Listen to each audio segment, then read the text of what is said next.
सारे मानव समाज में विकार घर करके, और हम यहाँ परमात्मा की हंसात्माओं को मांजते हैं, पहले धोते हैं उसको साफ।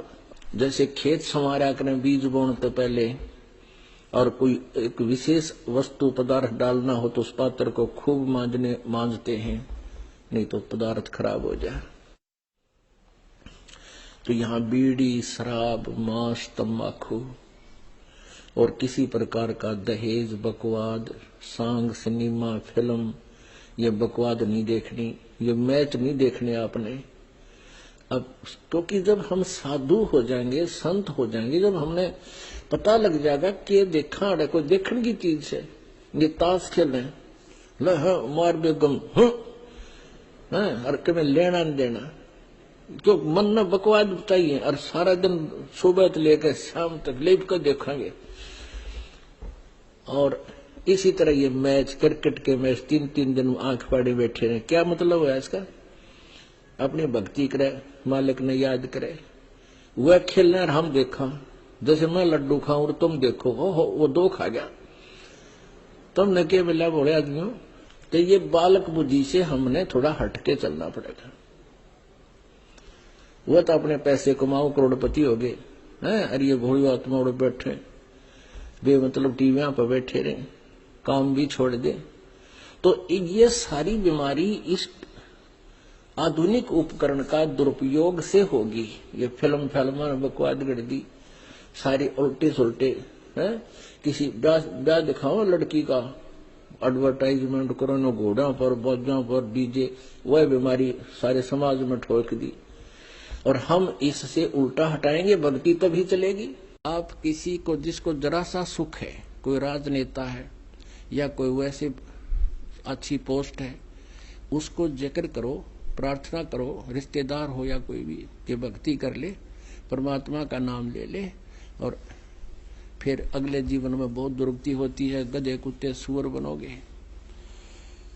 फिर वो क्या कहता है, और किसने देखा है, एक बात में खत्म करना चाहते हैं, किसने देखा है, और फिर लास्ट में कहेंगे देखी जाएगी जो होगी।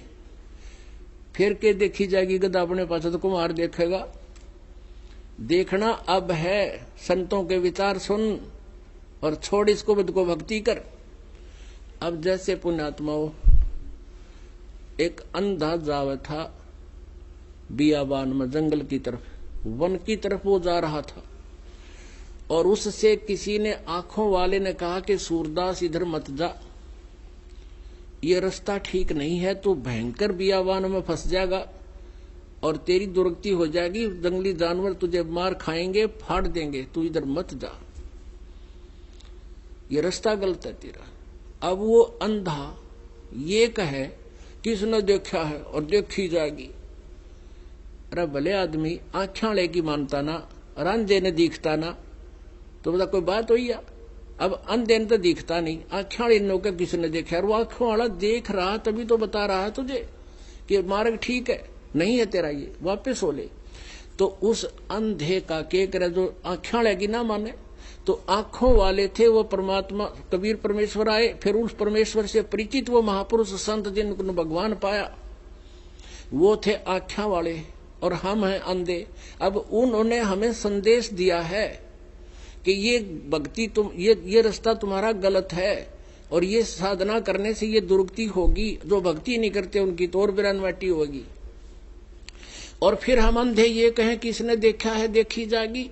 हम आंखों वालों की नहीं मान रहे, उन संतों की जिन्होंने हमें निर्देश दिया है, वो हमारे हितैषी थे, तो फिर उनकी दुर्गति ही हुआ करती है। तो फिर क्या बताया है, इंद्र कुबेर ईश की पदवी, ब्रह्मा वरुण ध्रुव राया, विष्णुनाथ के पुर को जाकर तू फिर भी वापस आया। असंग जन्म तन मरत्या होगे, जीवित क्यों न मरे रे, द्वादश मध्य महल मठ बोरे, बहुर न दे धरे रे। असंग जन्म तन मरत्या होगे, ओए होए, अरे जीवित क्यों ना मरे रे। जीवित मरना क्या है,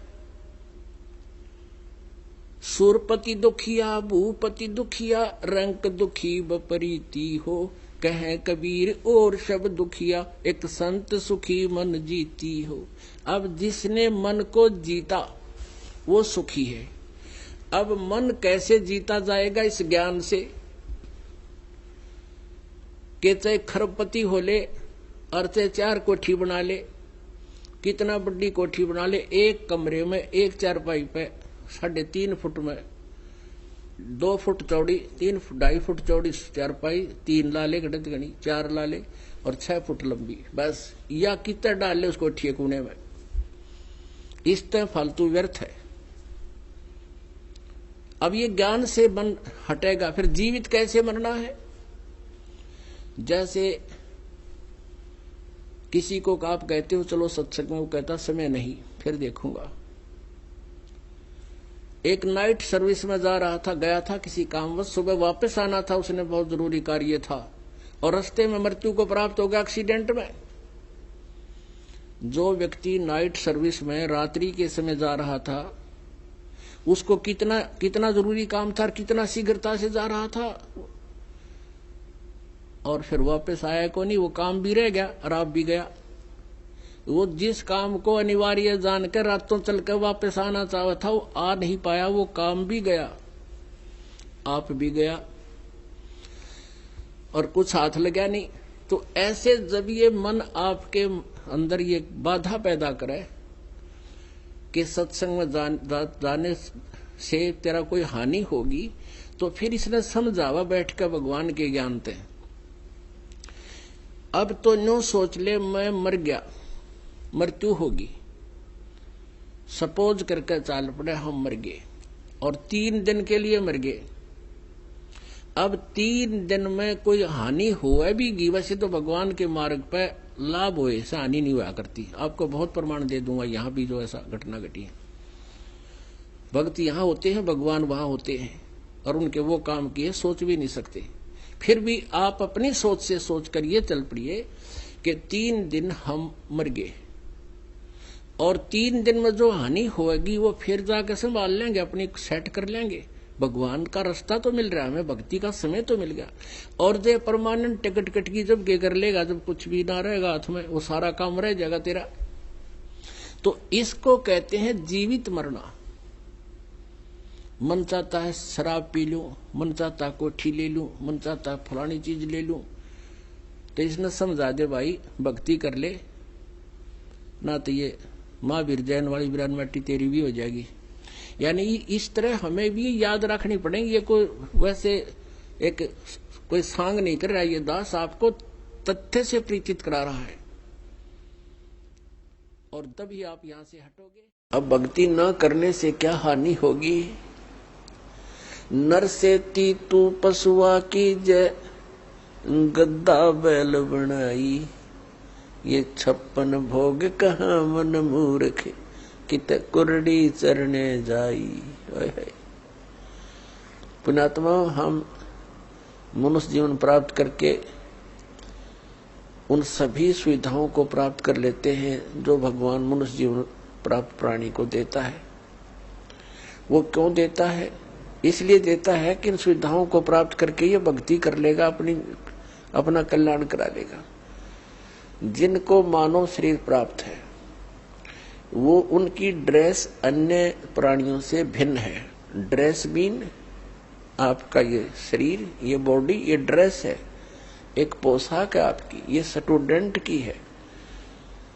और जो स्टूडेंट, जो विद्यार्थी अपना उद्देश्य को पूरा ना करके, पढ़ाई ना करके सिनेमा देखता है, गेम देखता है, बाहर बकवाद करता है, तो फिर क्या होगा? वो अपना जीवन नाश कर रहा है, वो अपने उद्देश्य से भटक चुका है। और फिर क्या बनेगा? वो मजदूर लगेगा और कहीं मिट्टी ढोएगा, रिक्शा चलाएगा, पल्लेदारी करेगा। जिस उद्देश्य से वो विद्यालय में गया था उससे चूक गया, वो लाभ प्राप्त नहीं कर सका। ठीक इसी प्रकार आप जी, जिनको भी मानव शरीर प्राप्त है, चाहे वो रिक्शा चालक है, चाहे कोई मजदूर है, चाहे कोई धनी व्यक्ति है, चाहे अधिकारी कर्मचारी है, या कोई मंत्री, प्रधानमंत्री, मुख्यमंत्री, राष्ट्रपति है, ये सब स्टूडेंट हैं। और जो ये भक्ति साधना नहीं कर रहे, वो अपने उद्देश्य से भटक चुके हैं। माता पिता से प्राप्त उस धन का वो दुरुपयोग कर रहे हैं। हमारा माता पिता कौन है? कबीर भगवान। उसने हमें ये पूंजी दे करके आपको फ्री कर रखा है। जैसे बच्चे को माता पिता 15-16 वर्ष तक बिल्कुल फ्री कर देते हैं, बढ़िया कपड़े देते हैं, बढ़िया खाना देते हैं, कोई काम भी नहीं लेते हैं, पैसे भी खूब खर्च करते हैं, तुम किसी प्रकार अपना उद्धार करवाओ, अपनी शिक्षा पूरी कर लो। तो पुण्यात्माओं, परमात्मा ने आपको वो धन देकर यहाँ एक विशेष ड्रेस पर रखी है। इसमें विशेष सुविधाएं हैं जिससे आप भक्ति कर सकते हो। बच्चे को इसलिए सुविधा दी जाती है, विद्यार्थी को, कि इन सुविधाओं को प्राप्त करके ही वो पढ़ाई कर सकता है, तभी सफल हो सकता है।